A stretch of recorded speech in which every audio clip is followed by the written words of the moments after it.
வணக்கம் அவர்களே. ஜெர்மனில் கொமர்ஸ்பாக் நகரத்தின் சமூக ஜனநாயக கட்சியின் வருடாந்த பொதுக்கூட்டத்தில் அந்த நகரத்தின் உள்ளூர் சங்கத்தின் புதிய தலைவராக மேரி ரொசானி தனபாலசிங்கம் அப்படின்ற ஈழத்தமிழ் வம்சாவளி பெண் தேர்ந்தெடுக்கப்பட்டிருக்கின்றார்.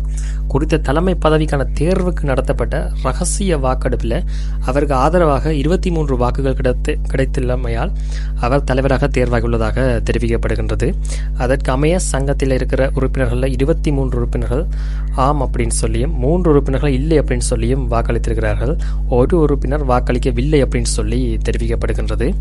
தலைவராக தேர்ந்தெடுக்கப்பட்ட பின்னர் தனது அறிமுக உரையில் எதிர்வரும் 2025ஆம் ஆண்டு உள்ளூராட்சி தேர்தல் பிரச்சாரத்தை கருத்தில் கொண்டு எதிர்காலத்தில் கொமர்ஸ்பாக் நகரத்தின் சமூக ஜனநாயக கட்சி முன்னெடுக்கப்பட வேண்டிய முக்கிய பணிகளை அடிக்கோடிட்டு காட்டியிருக்கின்றார். மேலும் கட்சி பணிகளை விரைவாக தொடங்க விரும்புவதோடு மே மாதம் 4ஆம் தேதி நடைபெறுகின்ற கட்சியின் திட்டமிடல் தொடர்பான கூட்டத்துக்கும் சக உறுப்பினர்களை எல்லோரையுமே அழைப்பு விடுத்திருப்பதாக தெரிவிக்கப்படுகின்றது. உண்மையில வாழ்த்துக்கள். கொஞ்சம் கொஞ்சமாக மக்கள் ஈழத்தமிழர்கள் அந்தந்த நாட்டு அரசியலில் ஆதிக்கம் செலுத்தினா தான் அடுத்தடுத்த கட்டத்துக்கு போகலாம் அப்படின்றது ஒரு பாதை. நன்றி.